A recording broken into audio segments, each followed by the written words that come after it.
Bismillah, alhamdulillah, rabbil alameen, huwa alladhi ja'alana muslimin, wa salatu wa salam ala rasulillah al-kareem, wa ala alihi wa sahbihi ajma'in, ashhadu an la ilaha illallah, wa ashhadu Muhammadan abduhu wa rasul. Wassalamu alaikum. And alhamdulillah, usually I just go right into the program, but I couldn't help but hear the mention of someone I know very well who happened to be there when I made Shahada in 1991.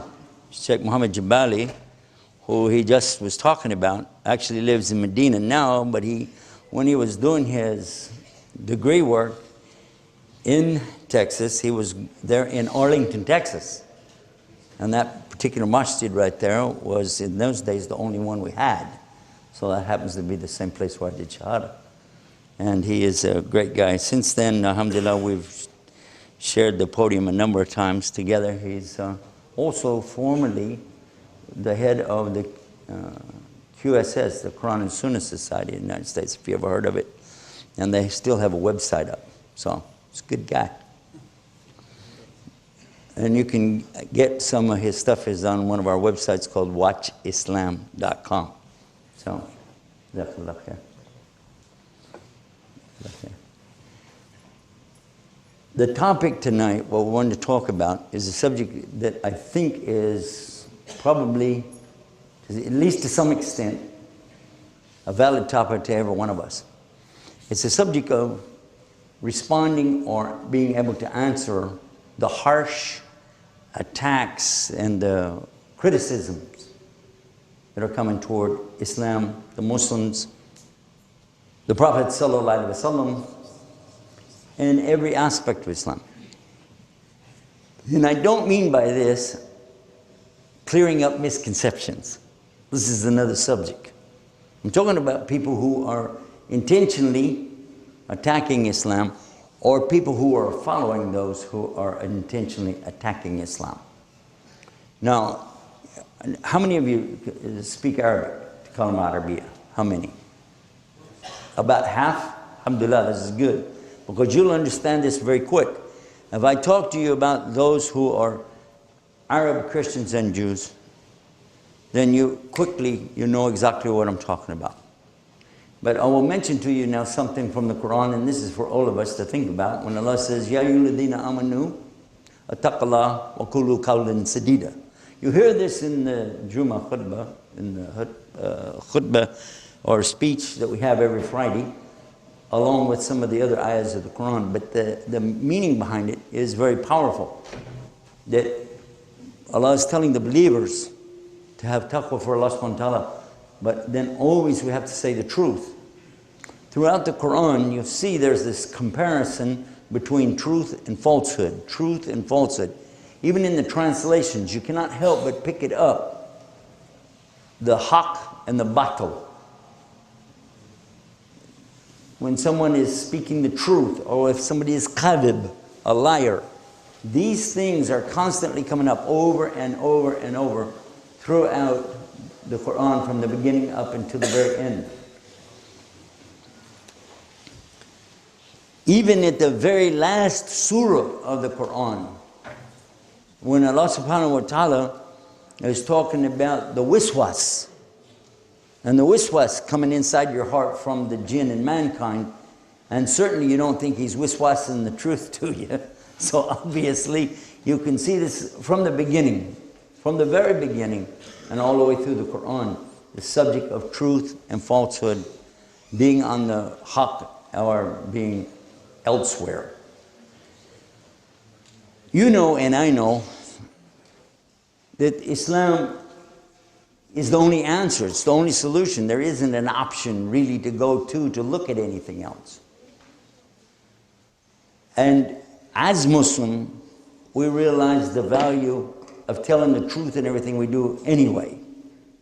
We don't see any benefit in lying. Even a temporary benefit isn't really there. We know that you have to tell the truth. Even if it's against yourself, your family, you know the truth is the truth, and you have to say the truth. And this is what, one of the great things that makes us Muslim, is that we know what the truth is, and this is what we operate off of. This is how we function, is from the standpoint of the truth. How critical is it to us when somebody talks about the Quran, and the Quran is coming to us today from a rawaya or ijaza for how many centuries, but it's still exactly the same today as it was when it was revealed. This is, I mean, if I don't understand that, I don't even understand what's the Quran, right? You got to understand, this is a basic thing. The Quran is not changed, meaning what? That means that every time people said it, they said it exactly the way it was. In other words, they didn't add to or take away from. It's exactly the same. This is why sometimes you hear people when they say, Allah is Haqq. Well, that's His name, Al-Haqq. The Deen is Haqq. It's the truth. The Quran is Haqq. And Prophet ﷺ is, of course, on the Haqq. So this Haqq, or truth, absolute truth, is, we take it for granted. This is why when they want to compare their books, whatever they have, we're not going to accept that. We listen to them out of politeness, we listen out of curiosity, but never would we be able to accept even the first verse when they start to recite it, especially if you've heard the Bible in Arabic. Anybody heard the Bible in Arabic? I left it in the room in the hotel. I wanted to bring it and let you hear it. I just wanted to let you hear it. But for whatever reason, the Lord didn't let me bring it. I didn't think about it till we were gone. But you can get it anytime you want to look at it. Any hotel or motel has, right beside the bed, a little nightstand or something there. You pull the drawer open. There's a book in there. What's the book? It ain't the Yellow Pages. Somebody already beat you to that one. No, it's the Bible. It's put there by the Gideon Society, and they're proud of the fact that they have translated this into 27 different languages. And they will show you that with an example of a verse in the Gospel of St. John, chapter 3, verse 16. They call it John 3:16. It's the one, if you've ever heard them preach it, they say, "For God so loved the world," and they go on from there. When it says that, and you find the word Allah in the Arabic, which is the second language, first one is Afrikaans in Arabic, you see it, says, "For Allah so loved the world." So it's very clear, but when you try to read it, you're going to look at it and you're going to say, oh, it's not even correct grammar. If you know Fusha, which is the Arabic, classical Arabic, and you read it, you're going to go, who did this? You will never be fooled, not even for a second. I was thinking, actually, when I was looking at it tonight, that when we have these opportunities, when we have so many of the Arab Christians who do come to the programs, and they want to do this attacking thing that I was talking about, and by the way, it happened in Sydney the last time I was here, really nasty. But I was thinking, wouldn't it be something to let them say, okay, you got your guys with you, choose whoever you like, let him stand up, and then choose any verse you like. And if you don't have one memorized in your language, because they won't, here's the Bible that we pulled out of the hotel. Just read that verse for us in your best voice. Go ahead. Then, listen to this. Choose any one of our guys that memorized the Quran. Anybody, I don't care. Pick the one you like. And then you go pick the verse, any verse you like from the Quran. Okay, then you recite. We'll let our guy recite. And let all those who don't know listen and see which one they like. I have no doubt what will happen. Because I've seen people who didn't know anything about Islam, Quran, Arabic language, nothing. Yet, when they heard Quran, all of a sudden you see tears start coming down their face. And maybe they'll even say, what is that? One time I was giving a lecture for the elderly in San Antonio, Texas. They asked me to come and talk about what is the Islamic perspective on death and dying. So it's for old people. And in it I had recited some Quran. My voice is not all that great. And I don't claim to have a very good, qira'ah of Quran. But anyway, after it was over, this old man came up to me, and they were all thanking me for coming out, and they're very sweet. And he said, "Man, that's the best singing I ever heard." I said, "Singing?" I was thinking, I didn't sing anything because, I used to be a Christian and I was a music minister. So obviously I'm thinking, did I sing something? But he was talking about the Quran. So how much we've got going for us and we take it for granted. Let's talk about hadith. Again, truth is critical to us. Do we accept hadith if somebody come in and say, "Hey, here's a hadith, blah, blah, blah, blah, blah." And you say, "Well, I never heard it before." And the guy says, "I didn't either, but, I saw it on the back of an advertising on something and it looked like a good hadith." So where did it come from? Nobody knows. But still, it sounds nice, So let's use it. Incorporate it into a talk or a program. Nobody would do that. They wouldn't do it. Where did it come from? You don't know where it came from? What book did it come out of? Who cares? It sounds nice. Something really nice. You get those probably on the internet. You get email. Some brother or sister will send you something and you read it and you're going, this doesn't sound right. But they're telling you, if you pass this on to X amount of people, or somebody else got it and you passed it on and they got some money, and the other guy, he didn't pass it on, he dropped dead the next day or something like that, you're going, wait a minute. I'm definitely not going for this now. This is not Islam. It doesn't work like that. We're not going to be impressed if you come up with a hadith, especially if there's no Arabic for it. Say, what's the Arabic for it? Nobody knows? And you don't know where it came from? I'm sorry, I don't think it's a hadith. I think you pulled it off the internet. I think you got some little warm fuzzy that somebody sent to you and you just put a Bismillah across the top and a Assalamu Alaikum across the bottom and sent it out to everybody on your list. I think that's what you did. Yeah? You know what I'm talking about. You've seen them, right?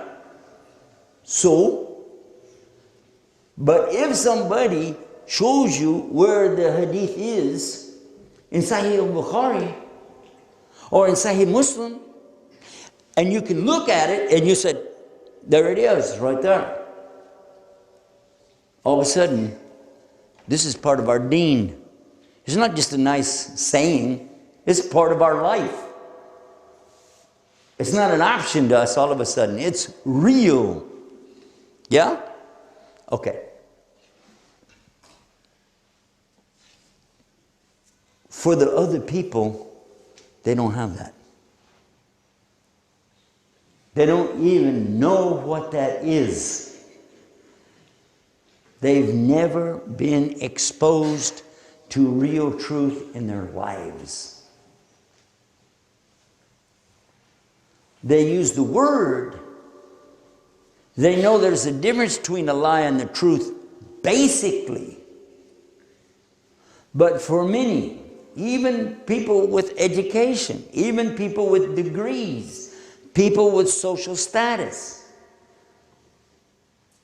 people with responsible positions in the world, still have trouble differentiating between the truth and falsehood. Is that right or wrong? Remember Clinton? I did not. You remember what he said? Huh? And when they caught him, I won't say red-handed, but they had clear proof. And what did he say? What I meant was... Did he? Yeah. And what about Nixon? Maybe some of you are too young to remember Richard Milhouse Nixon. I was there. I remember it real well. He put his hands like this. He said, I am not a crook. And then they proved that he was a big liar.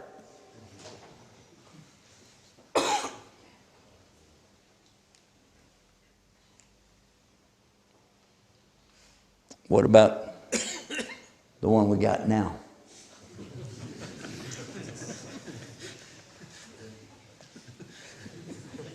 Now remember, I got to go back home, so I'm going to stop right there.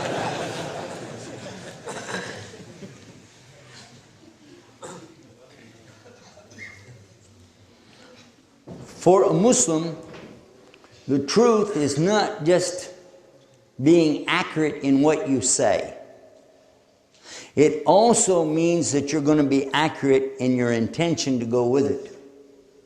Because you could be accurate, real accurate, and still be lying. Because you could just not say all the truth. You could just say part of the truth. Or you could say all the truth but not let the person understand how it comes, what it's relevant to. That'd still be a lie. I've never met any other group of people. I've met individuals, of course, who are truthful. But I never met a group of people more responsible for giving messages correctly than I have with Muslims. I never saw this from other people. When somebody gives you amana and they said, I need you to tell Abdullah that I'm real sorry, I couldn't see him before I caught the plane, I have to go. So when you see him, tell him I said. Now your brain is already clicking in. Abdullah, the Shaykh is leaving. He's given me an amana and I got to remember what he said. So when you go to him, you're going to say, Shaykh had a message, it's amana, I have to give it to you. Now, even if I said stuff that you don't particularly agree with, you will tell him exactly what I said because that was the amana given to you. True or false? There's no doubt about it. And I promise you that's not the case in the rest of this society that we live in. You have no idea, really, the value of the truth unless you've lived without it. And then when it comes to you, it is sweet. And it is beautiful. And those who live it, speak it, and practice it, they're beautiful people. I want to mention something to you that I've heard quite a lot of in the last 17 years. And I take exception to it and I don't agree with it. Because I don't believe it's the truth, although I've heard a lot of Muslims say it. The statement says, if you want to know Islam, you have to look to the Quran and the Sunnah, don't look at the Muslims. Because if you look at the Muslims, you don't want to know. Even the statement that someone said, if I would met Muslims first, I wouldn't even become a Muslim. Have you heard statements like this? Some of you may have fallen into this trap. This is not true. It only has some tiny truth in it, but it is not true. From a person who was not Muslim, didn't even know any Muslims, till I was in my late 40s. I immediately could see the difference between Muslims and non-Muslims on that one topic alone, the truth, and how valuable it is. So I say, if you want to know what's Islam, look to the good Muslims. Because if you said you can't find Islam, and like this is some sheikh even said it like this, that he went to Europe and when he came back, he made this statement that he found Islam without Muslims, and then when he gets back home, he finds Muslims without Islam. A very famous statement. I'm not going to say who said it, doesn't matter.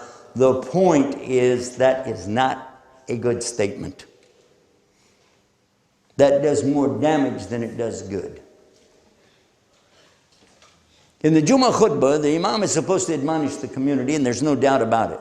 But he still has a responsibility not to go too far. And that's going too far. Because when you do that, here's what the next thing will happen. And it has happened. We find ourselves criticizing the Muslims for their shortcomings and praising the non-Muslims, and they don't even have the Aqidah to know La ilaha illallah. Have you heard this happen? Yeah. They'll be saying, oh, man, you know, this guy so-and-so, he's not a Muslim, but man, you know, he was very good with the business dealing we had with him, and he was la la la la la, and he was on time. Wow. And then immediately on, the Muslims, they don't pray and they don't fast and so on and so on and so on. And without realizing it, without thinking about it, you're absolutely doing the worst thing you can do to your own iman.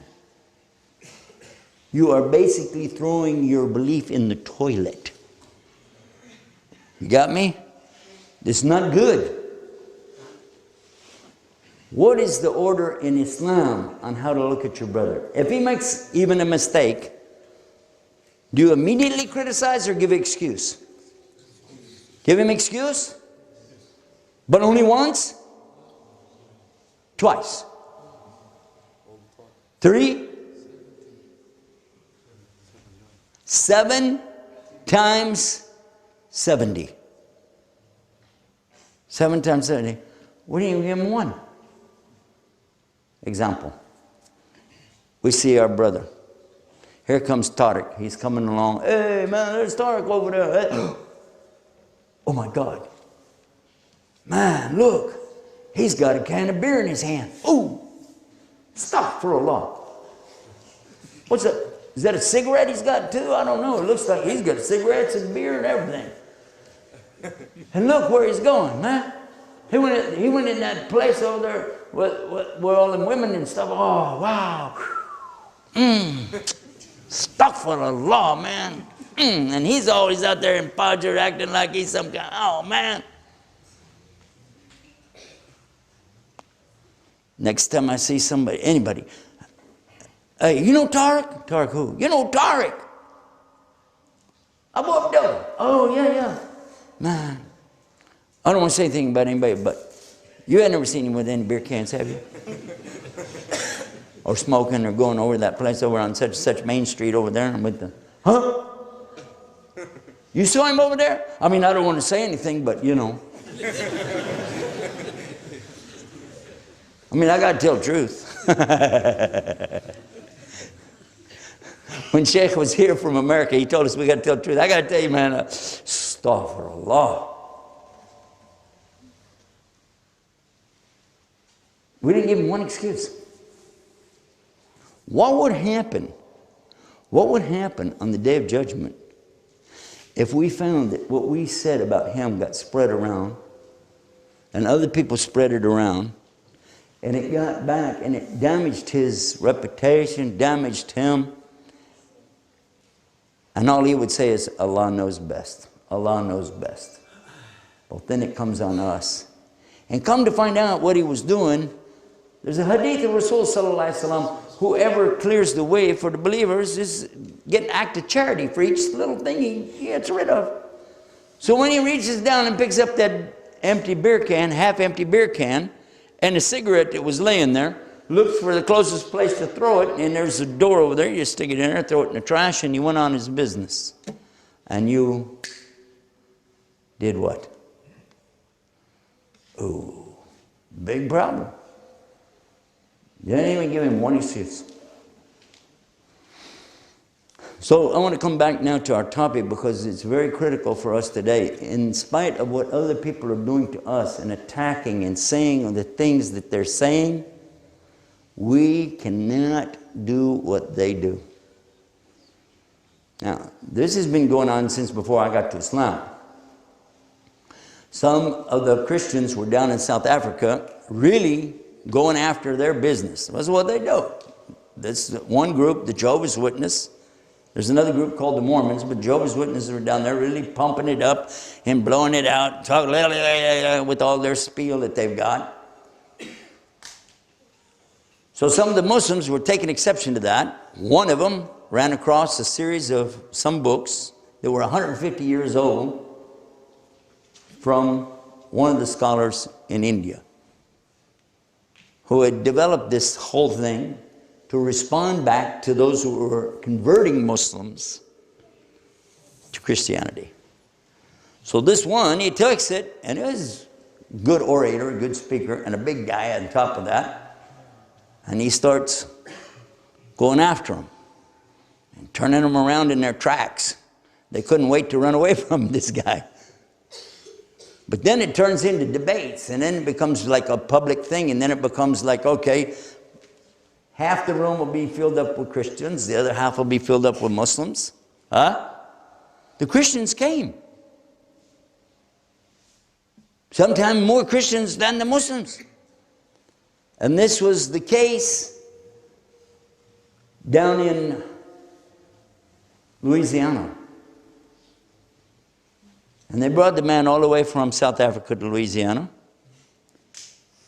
And they had a debate. It became very famous. They made videotapes, spread it all over the world. And you know which one I'm talking about, don't you? There's no doubt in your mind what I'm talking about. How many of you ever been to Lafayette, Louisiana? Huh? Never. I have. I've been in those little villages, those little towns there, and I've talked to the people, the Muslims and the non-Muslims. Only question I had was, what was your relationship before and after the debate? What was the relationship, Muslims and Christians, before this debate? It was good. Better than it was between, let us say, for instance, the Catholics and the Protestants, because they're mostly, Louisiana is Catholic. They even have Catholic law still there today. It's the only state in the United States that does not have counties. It has parishes. And parishes are associated with the Catholic Church till this day. And they under the structure of their constitution is more on the French law than it is on British. And again, I'm going to repeat, that's in Louisiana only. So in that state, where the Muslims had a better chance were the Protestants, for sure. After the debate, they hated them. Until this day. I was there right after the Hurricane Katrina, and I talked with the people about this. Some of the refugees that had left from it.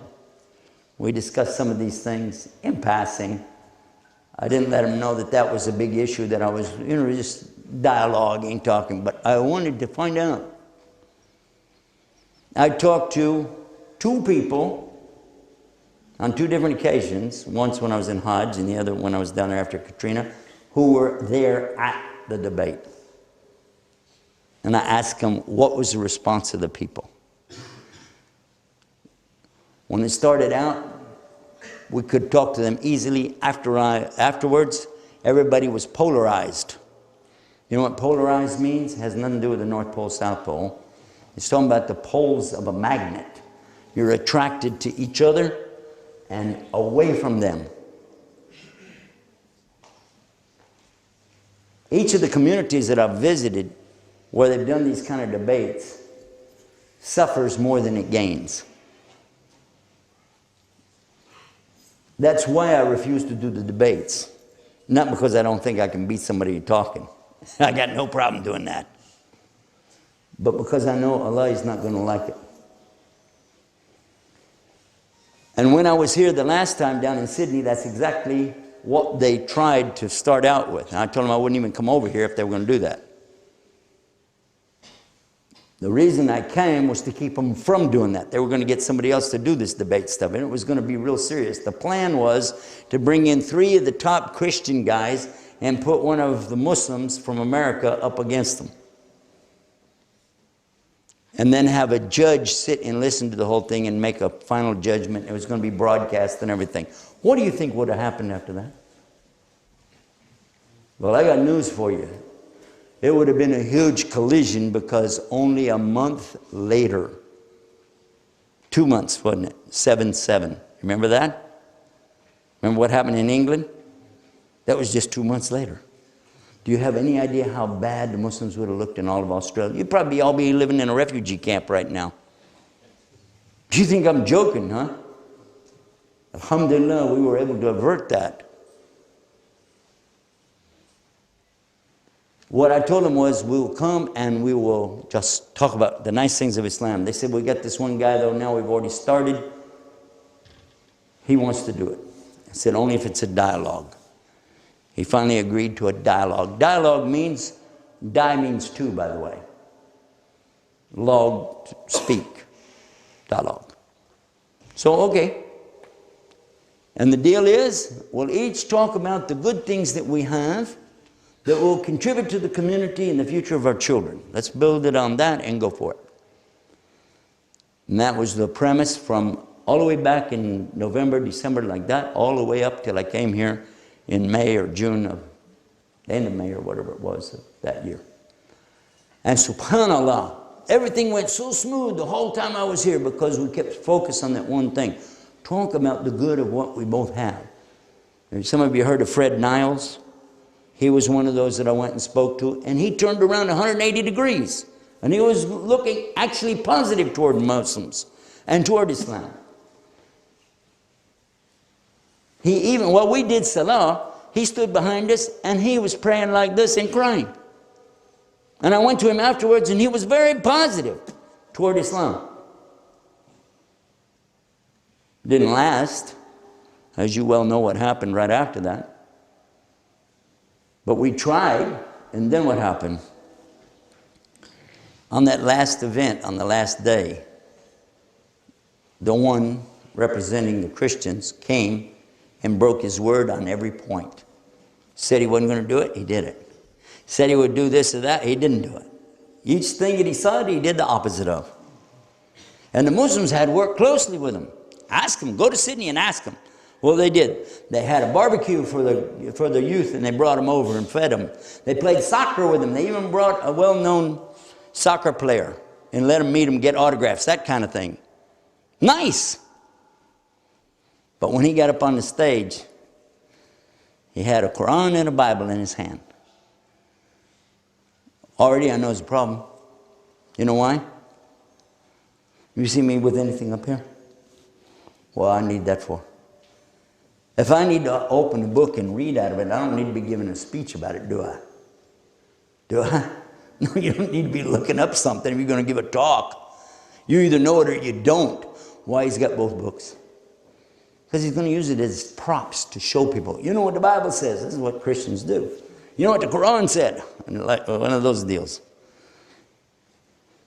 We had exactly 30 minutes each. He said he needed more time. I said, let him have some of my time. It's all right. Give him 5 minutes of mine. I'll talk 25. Let him talk 35. I don't care. It'll be all right. But one thing I asked the moderator to do, when you get up there, read this. It says, it's not a debate. We're not here to attack each other's religion. We're here to talk about the positive future for our youth and the good that we have and let people see what it is and leave it at that. When he started speaking, he didn't wait 2 seconds before he was saying really bad things against Prophet Muhammad sallallahu alaihi wasallam. And then misquoting the Quran, talking about hadith I didn't ever hear of before. I'm sure that they're hadith because I could see where he got them from. He had with him Arab Christians sitting right there, feeding him like spoon feeding, you know. Say this, say that. They had been brainwashing him for 2 weeks. Just for this purpose. And he came down, bam, bam, bam. And for 1 whole hour, he used up all the time. The brothers asked me, aren't you going to make any notes? I said, for what? I said, Joe, you can just say he did. I said, this is a debate. We're not going to do it. After our break, when we came back in, I told them, I said, there's no point in talking. They said, go ahead and try anyway. I said, well, you know, most of the people are leaving. But I went up on the stage and I told them that I was real happy to be here in Australia. I always wanted to get to see kangaroos and guys fighting crocodiles and figure out how guys can hang on to the end of the globe like you guys do down here. I was trying to figure out how you didn't fall off, you know. Because I wanted them to relax a little bit, laugh it up and relax, because there's no way I can come in and pick up after what he did. Then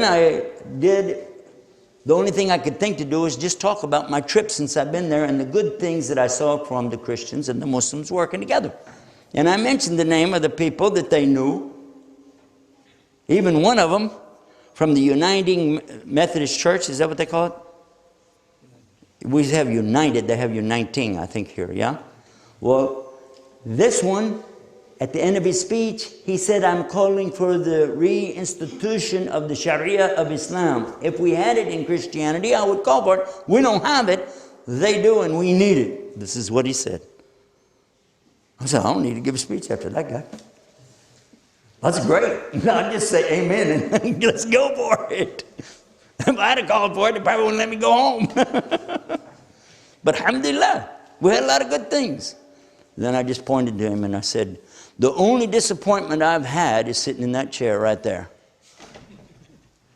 Because before we came out here, and what we talked about the last 6 months, was what you heard the moderator say. This was not to be a debate.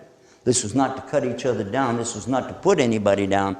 All it was to show the good that we had from both sides so that our youth can find things that they can work together on to build the future here in Australia. That was our topic, if you remember. In the meantime, I checked him out because I never took my finger off of his face. I just kept pointing to him. When I turned and looked at him, man, he was red-faced and looking down. So I said, so I'm not going to respond to his misconceptions, misunderstandings, misquotes from his book, misquotes from our book. Instead, I'm just going to tell you the 3 words I came out here to tell you about, and then I'm going to go.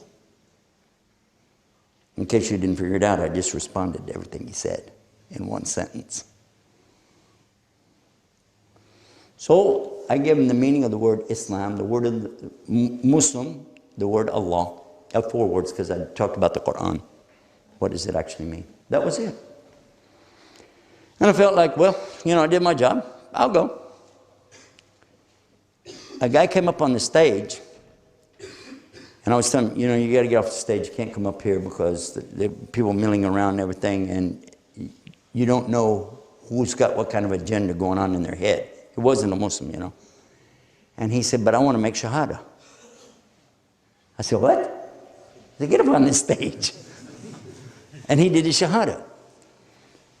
A young man, I think he was in the Australian Navy or something, was behind us on the bleacher area over there. And he said, I want to as well. And he entered Islam. Then there were some girls, 3, right over in the area, right over there. We took the microphone over to them, and they did Shahada. Now they're making Shahada after this guy insulted Islam every way he could think to do it. And it's not because of me. But I guarantee you, if I would have done what was inside of me to do, that would have been a big problem for me. Allah would have made a problem for me. Because haq is haq.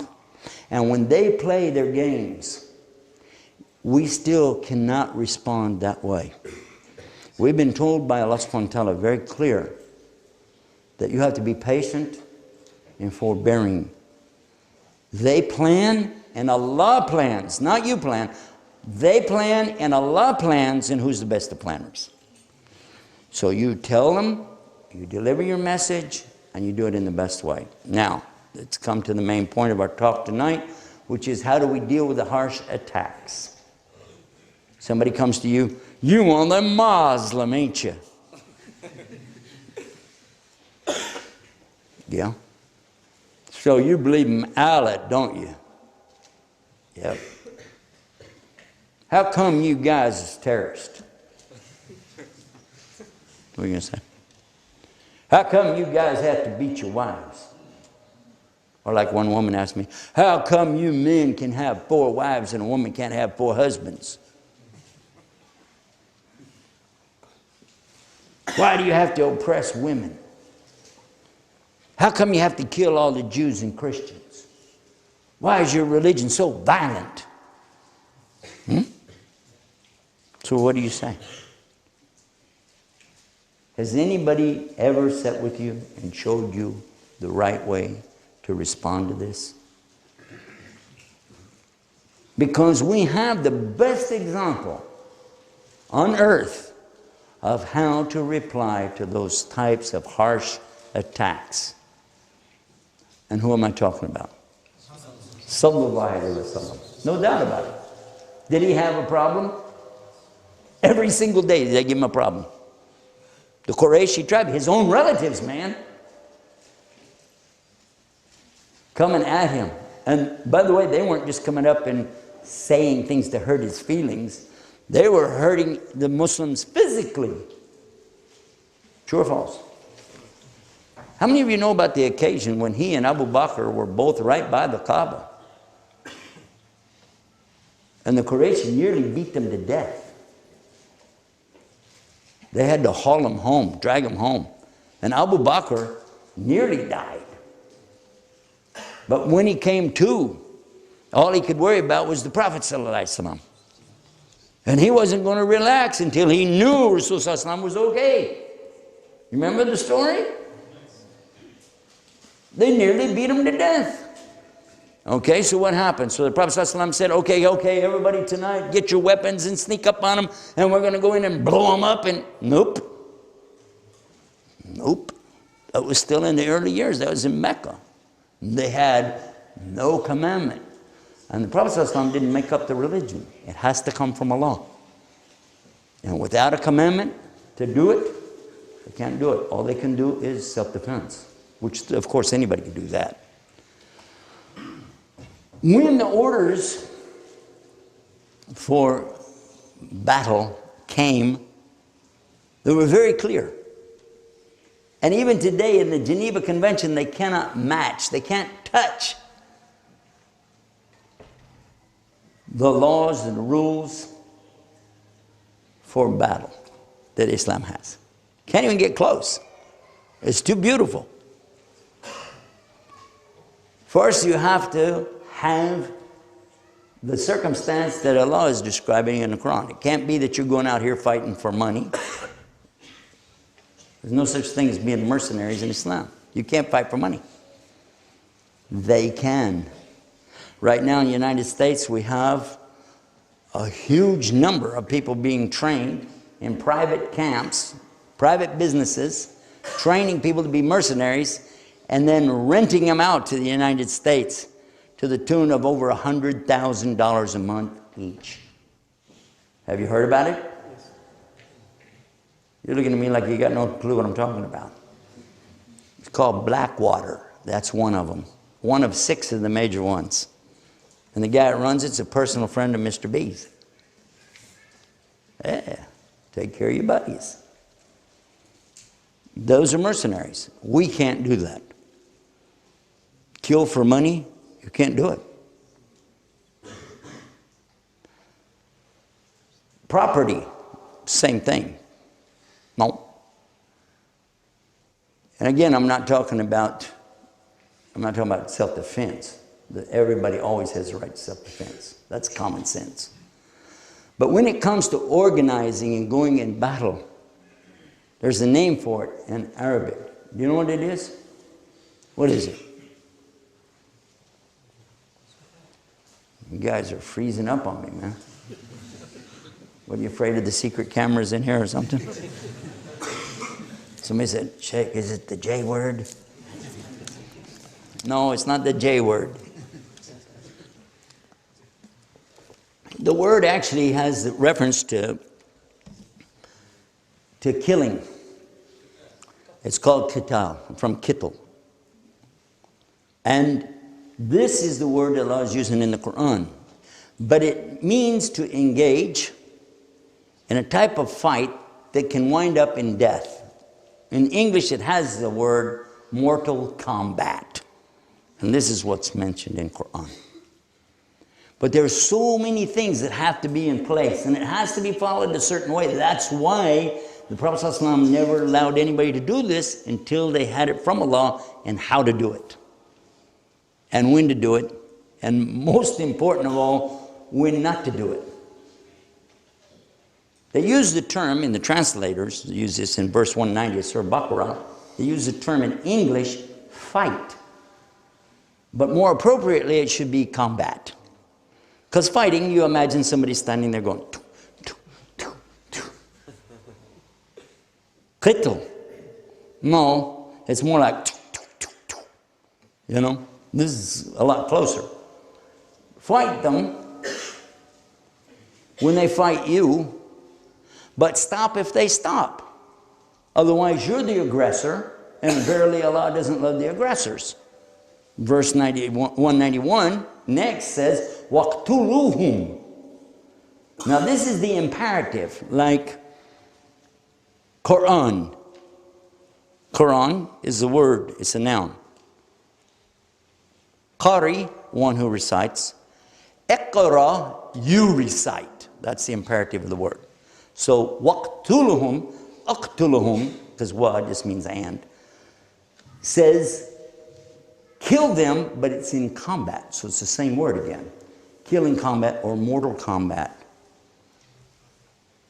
Wherever you find them, turn them out from where they turned you out. Now, what did that mean? That was specific, wasn't it? They never read the rest of that verse, by the way, because right away the people would be going, who got turned out? What was that all about? So they just stopped short. And that's another kind of lying, is to take part of a verse and just show that. And in actuality, it was talking specifically about when they go for Hajj. If you go back to verse 189, you can see that there are three things that are being asked to Rasul sallallahu alaihi wasallam. Yes, Solunica, they're asking you, that's how the verse starts out, about such things as the moons, and this is to know when to do Hajj, and entering your house by the wrong doors, and that's superstition, don't do that. And then the subject of, when are we ever going to get to fight? I mean, 13 years, and we've just been hassled to death. All we want to do is go do Hajj. So this is what it was pertaining to that, and going back to the place which was their own land, their own homes, their own families, their own property. And they were being told now by Allah, yes, you can go back, and if they fight you, you can fight them. And you can even turn them back out of the property they stole from you and take your land back. But it has these conditions to go with it, because before that, they never had any of the conditions. Arabs, before Islam came, were very tribal and feudal, meaning that they would just go after it and kill and kill and kill with no limits. Have you heard about the battle? The feud, actually, that they had over a camel race? There was a big camel race, and the winner of the race, a certain camel, another boy is jealous, so he picks up a rock and throws it and kills the camel. So they killed the boy. So those people killed their boy, and then they started killing each other, and you know how long it went? 40 years. To the extent that people couldn't remember what the battle was about anymore. Why are we killing these people? Over a stupid camel race.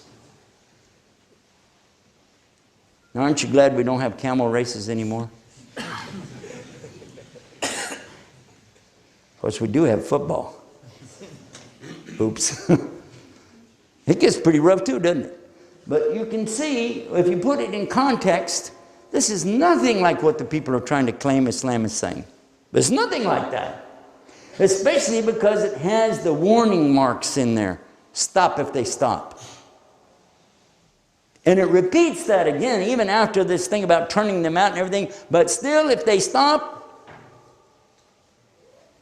it's up to Allah. It's back to Allah again. Notice how many times when you're dealing with your enemies, even if it's in your house, you've got a problem with your wife, but once they stop, back off and don't keep jamming it in their face. That's in Surah An-Nisa. It doesn't say it like that in Arabic, but I'm trying to give you the essence of what it's telling you about. For sure, the more you study Islam in Arabic, and the more you understand how these things all fit together, there's no way you'd ever let anybody convince you that there's a single thing wrong with Islam. There's a lot wrong with some Muslims, no doubt. And I'll put myself in that category. But there's nothing wrong with Islam. Islam is perfect. Because Islam describes a relationship between us and our Lord. Islam is based on those words. You've heard me say it. If you know any of our programs, I say it in every program. Islam is surrender, submission, obedience, sincerity, and peace. And when those 5 things are together, and you're having this relationship with your Lord, that's the best relationship there is. He's the boss, and you're not. And as long as we adhere to this relationship with our Lord, doing what He wants us to do on His terms, we're going to be okay. But now, how do I respond when these guys come up to me? And I'm going to leave you with this and let you think about it. It doesn't matter how they attack you. It doesn't matter what they say or how they do it. Train yourself. You can go in front of the mirror so you can do this. So that you can be like the companions of Rasulullah and how they had to respond in those early years, especially before the verses came. Because by the way, you cannot get together and get a little group and go out here and do stuff like that today. That's not Islam. It has to be under authority. We don't have authority. You cannot do that. Okay? You are being tested. And this is your test, just as it was for many of the Sahabi. Somebody come to you and insult you, say something bad, like some of the things I mentioned. Or to throw another one out. How come you guys worship a black box in the desert and kiss the ground 5 times a day?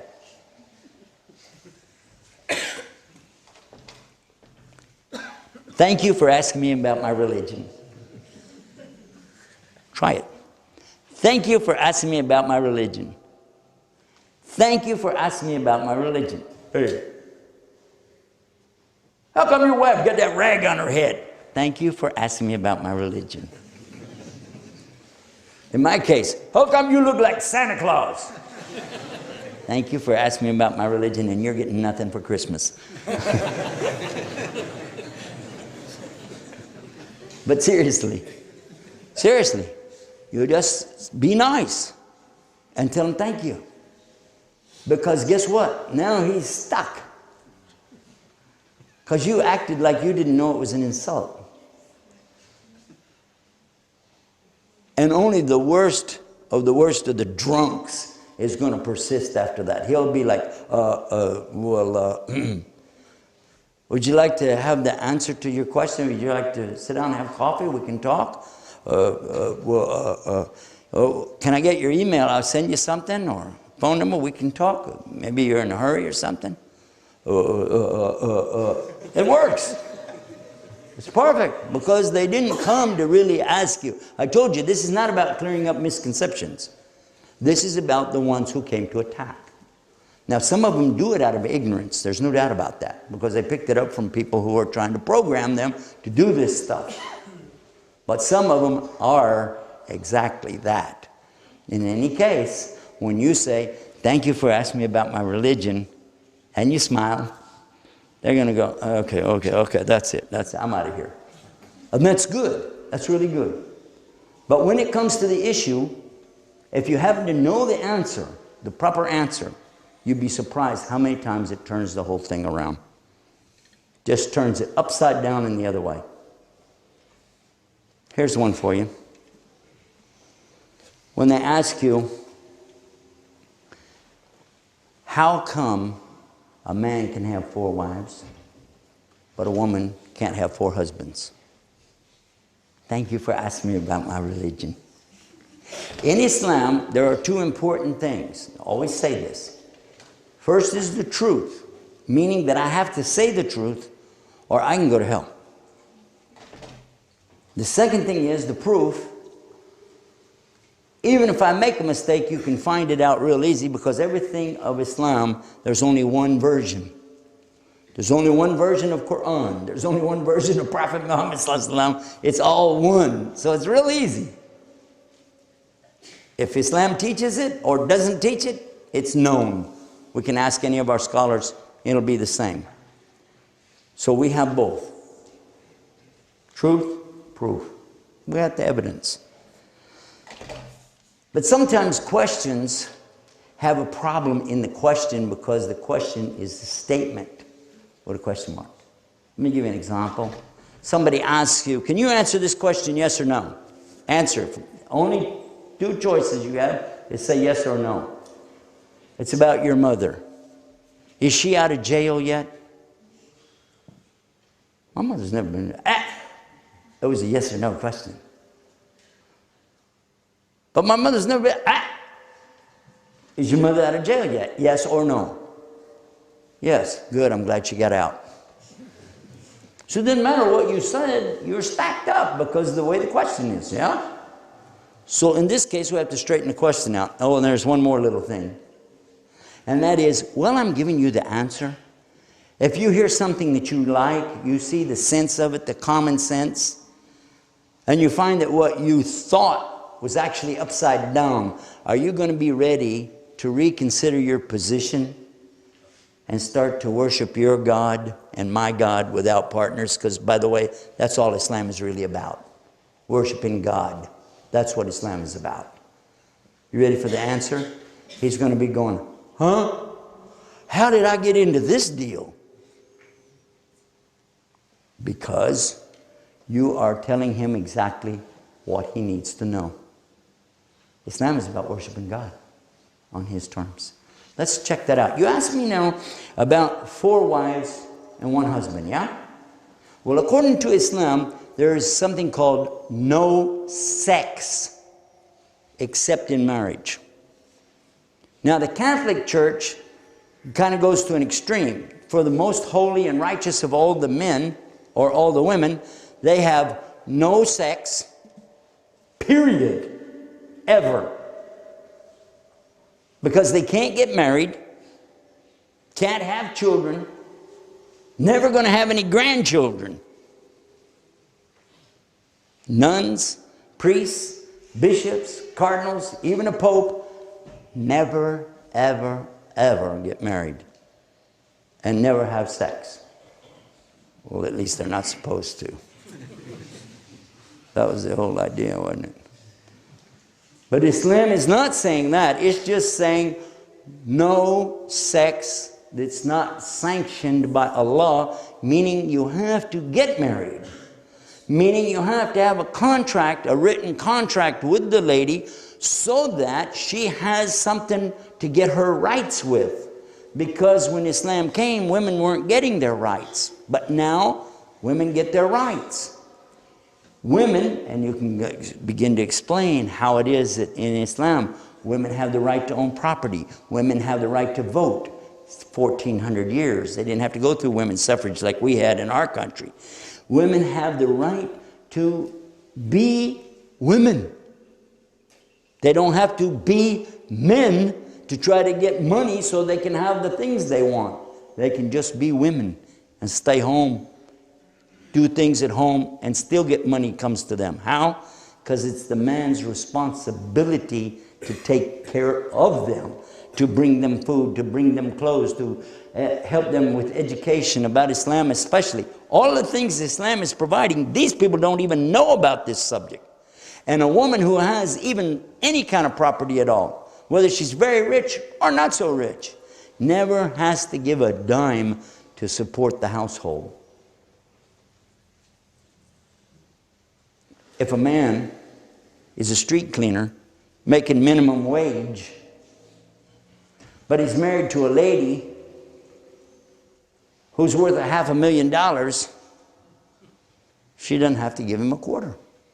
He still pays for the house. He still pays for the utilities. He still pays for the car. It's his responsibility. You can't marry a woman for her money in Islam. But a woman can marry a man for his money easy. Because Islam has the ideal thing that every woman's looking for. It's called, what's mine's mine, and what's his is mine too. It's not a joke, it's a truth.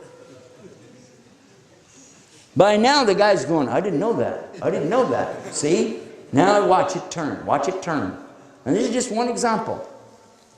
So a woman has so many rights in Islam that she is considered the queen of the house. And it's a very big royal status in Islam for a woman to be a Muslim woman and queen of her house. Something nice. Respect, honor, dignity. And a man in Islam cannot cheat on his wife. The punishment for it is you don't want to know. You don't even think about it. That's why you see brothers. Again, this is something you take for granted. But I'm trying to tell you that I know both sides. And if you see it, the difference between the young brothers for the Muslims and these other youngsters out here in college, jobs and so on, or without jobs, and a girl goes by, Muslim sees a girl go by, and the other boy sees a girl go by, and both of them do this. Okay? The Muslim's not supposed to, but he's going like this, and the boy is going like this. Both of them did the same thing. But what's the difference is what one of them is saying. One of them is saying, astaghfirullah, astaghfirullah, astaghfirullah. Look, it's fitna, man, it's fitna. Yes or no? The other one's going, ha ha, mama.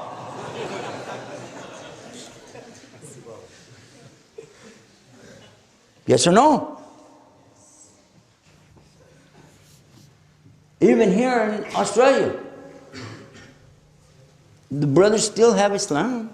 They still know this is wrong. This is not the right way to be. We don't like it. I want to get married. That's the answer, isn't it? That's not what those other guys are saying. They're looking for instant solution to their problem. And Muslims don't do that. Muslims are looking to get married. And Prophet ﷺ told us, get the children married as soon as they're old enough. Don't wait till they're 21, because then they're fully grown. That's not Islam. It's not what the Prophet ﷺ taught us. Is it? Okay, you got to be honest. That's what this lecture is about, by the way. Along with that, getting married, when you get married, there's a whole lot about giving rights to the lady. Is that right? She has a wakil or a wali who is responsible for her. And he's taking care to be sure she gets a fair deal. And whatever's... Oh, and here's another thing. Dowry for Christians has always been girls pay the boys. How many of you knew that? The dowry goes the other way. And for 2,000 years, now just in the last couple decades, the women are going, hey, why should I have to give any money? But it's always been, in Islam, the men have to take care of the women. Right? Always. So when you get married, you give her. And she gets to tell you what it's going to be. Or you can make an offer, and if she doesn't like it, she'll say, no, we need more than that. That's not right. If he could say, well, you know, the Prophet ﷺ mentioned to one of the Sahabi just to teach her one ayah from the Quran. He said, yeah, because he didn't have anything else, okay? Go back out there in your BMW and dig around a little bit, you know, because that ain't going to work. She has the right. Because that's what Islam is about rights. About now, the person you're talking about, he's going, whoa, he wishes he didn't get into this. You're telling him things he never heard of before. But check this out. In Islam, the man is the one who is having the heavy burden when it comes to support. The woman doesn't support anything. And it's set up in Islam that the women have extra protection so that they don't wind up out in the streets with nothing. They don't wind up as old bag ladies. They don't wind up as prostitutes. They don't wind up with a child with no father. Islam is providing for them in the best way. Even if you're in a society with 20 women out here, and only 6 or 7 men, no problem. It's not a problem. Because each of those men can take on the responsibility of up to 4. Yeah? Now if you got 7 men, 20 women, still got 1 opening. Yeah? No more than that. It was 4. So it's not a problem. Not only that though, and this is usually where I cap it with them. I ask them, have you ever considered if you have 100 women on this side and 100 men on that side? As soon as you marry this man to this woman, here we got a match, how many are left? 99 on both sides. So let's start getting them married till we get down to the very end, and we find all of a sudden there's 5 men left and 5 women left. Now what's the choice? Man can only choose from the 5. Right? Right? Because in Islam, the woman cannot have more than 1 husband. Well, one of the reasons, by the way, is because a child born wouldn't know who the father was. And when it comes time for inheritance, how would you know how to distribute it? That's one of the rights of the child. But to come back to this, the man over here can only choose from the unmarried women, true? But the women, who do they get to choose from? Every single man there is still eligible to her. Because they don't have 4 wives yet. Who's got the most choice? See, you never thought of that. Never hit you. That Allah, see, because we're not Allah, we can't think like God. But Allah knows what He created. And there's always more women on this earth than there are men. Today, it's more than 4 to 1. But that's not the point of having the discussion. I'm just saying, who has the most choice?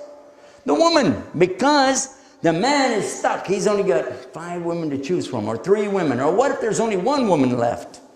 That's it. That's your wife. That's it. And I don't care if she's really healthy, you know. That's it. But for the ladies, they can choose from any of the men as long as he doesn't have 4 wives. Now, what's another advantage of that is a man gets around. We're social. We know each other. We know who's where going on, la, la, la. But the women don't. A lot of times they don't know what's up.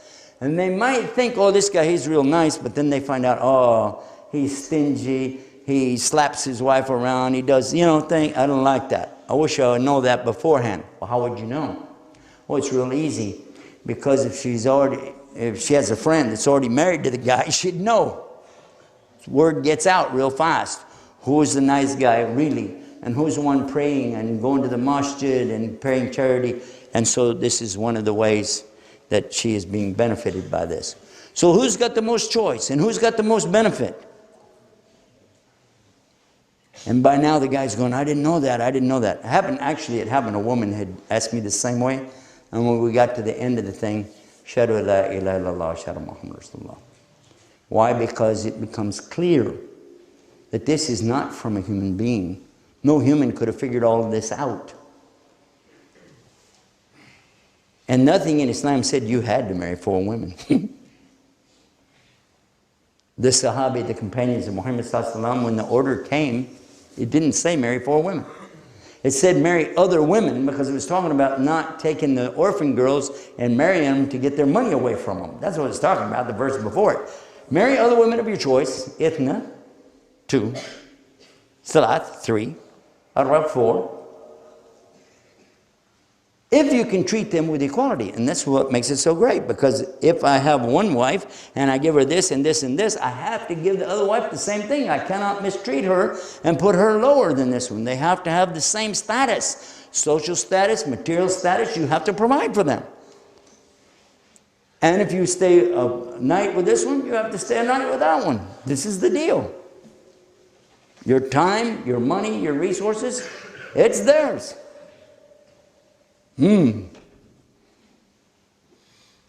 So the companions of Muhammad, they weren't like out on the street going, hey, we can get wives. No, come on. They already had wives. It was not forbidden for them to have multiple wives. What they did, they had to divorce wives. Yes or no? It was like, oh, not eh. So that you understand what I'm trying to get across. There are a lot of things that we take for granted today because we're trying to put our mindset of the mentality of the people around us, of the society that we live in, and we're not realizing how it came. We're not realizing the ramifications of the laws of Allah subhanahu wa ta'ala and the hukum. It's very important to understand the rulings and the wisdom with it. Because then when you do, and somebody asks you a stupid question like that, you can say, thank you for asking me about my religion. And then when you begin, you're going to be surprised at how quick it'll go the other way. One of two things will happen when I get through talking to them. One of two things will happen. Either they're going to make shahada, or they're going to shut up. And they're never going to do it again. And remember, again, I'm going to repeat, I'm only talking about the cases of real harsh attacks and harsh treatment. I'm not saying about the one who just has misconceptions, who doesn't understand. This is for the one who comes to you and wants to treat you harsh. Treat him good. Treat him better than good, but then lay it out real smooth and let him realize that what he's got is nothing compared to what you have. In a true Muslim society, where Muslims are practicing real Islam with Islamic State, you have a much, much better overall community than you do anywhere else. And that's for Muslims and non-Muslims alike. It's just a safer place and a better place. I'm going to end it now by telling you what happened with one person. Not that he was harsh at all. He was a lovely person. But I was reminded just now of something that happened with him. He was in the hospital, and the one taking care of him happened to be a Muslim who was a med student and was taking care of this man along with other patients. And the man became interested and fascinated talking to him. Every time I saw him, I asked him about Islam, something else about Islam. So I happened to be visiting there in UK. It was in England. And they asked me if I would go and see this man, just talk to him for a few minutes. So I went to see him. He was a very nice man. He used to drive a truck. In fact, right here in Australia is where he was from. And he's old, but he liked to talk about the old days, what he used to do. And I asked him, because he kept talking about Australia and relatives that he had here. So just one time I just said to him, well, what's your favorite country? I knew he was going to say Australia, no doubt. He said Saudi Arabia.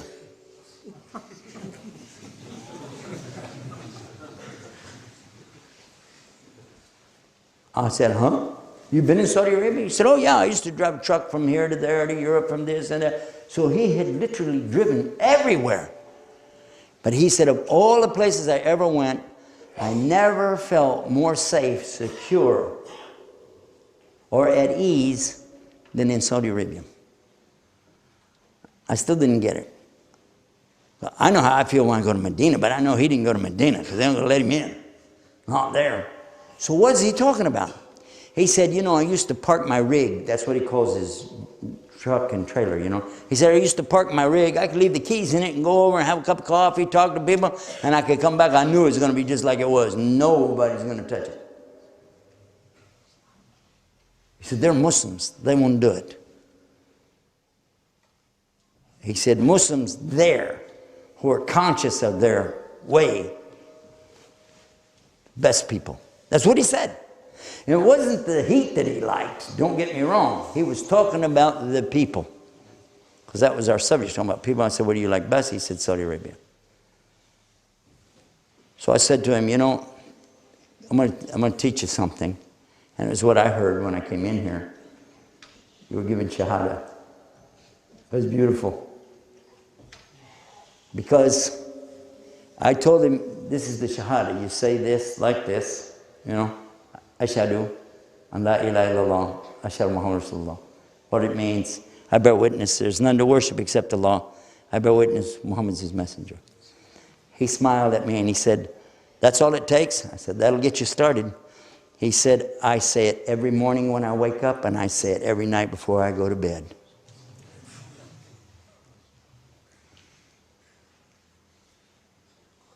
I almost fell over. And when we were on our way back, the brother was driving. He said, how come you didn't give him Shahada? I said, that brother could give me Shahada. Well, this is not about a formal piece of paper, you know. He already has it. He already believes it. We'd talked several times about the subject. I thought he needed to make Shahada. I didn't know he's saying it all the time. And he said it while I was sitting there. He said, you don't need to jump up and shake my hand and go there. No, he said it. That's it. SubhanAllah. So we don't know, really, when we're talking to people who might flip and go the other way. I used to be one who used to attack Islam because I was totally ignorant. And all I knew is what other preachers had told me. I had never met a Muslim, never did business with a Muslim. I didn't know about the truth factor. I didn't know anything. It wasn't until I met a Muslim and did business with him and watched him and his Islam that I understood about this beautiful deen. So I'm just encouraging you that when people come to you this way, don't respond the same way that they're coming to you. Remember, thank you for asking me about my religion. Islam is built on two important things: truth and proof. And we have to tell you the way it is. Now, if you don't know the answer, tell them I don't know, but we'll get back to you. Let me get your email. Or if you don't want to give it to me, I'll give you an email and you can write Yusuf, Y-U-S-U-F, at shareislam.com. That's one of our many websites. And then you can also go to our websites to learn the answers to these and many other questions. Today I posted 15 ayahs of the Quran that are misquoted out of context. And they're used by those who particularly want to destroy Islam. Those 15 ayahs are on one of our websites. And then the explanation that goes with it. Okay, I'm the composer, but I'm not the one that put it all together. We actually have scholars who help us do these things. So if you want to go there, it's called Islam Newsroom. Islam Newsroom. And in the search box, put the word misquoting. Not misquote, misquoting. And it'll pull up misquoting Quran. There's 5 parts to this because it's very big. You may want to turn it into a PDF file. There's a button, you click it, turn it into a PDF file. You can print the whole thing out and make a book for you. So that when people come to you with this stuff, you got the answers. Clear answers. And you can even give it to them. So here, read it. Inshallah, this will spread Islam faster than you can imagine. Because Allah can use something very negative to spread Islam. In fact, I've watched it happen many times. Well, I went further than I wanted to go in the talk, but I wanted to be sure to hit this main point. No matter what other people do to you, you're still responsible in front of Allah to be a good Muslim. And I'm making dua that you hang fast with that. If I don't do anything else this whole tour while I'm here in Australia, except get that one point out, to keep us patient, keep us in sabr. And Allah says, Inna Allaha ma'a sabri. Allah be with you. Allah keep you strong. Allah keep your feet in His deen always. And forgive us and give us His Jannah. Ameen. Jazakumullah khair. Assalamu alaikum wa rahmatullahi wa barakatuh.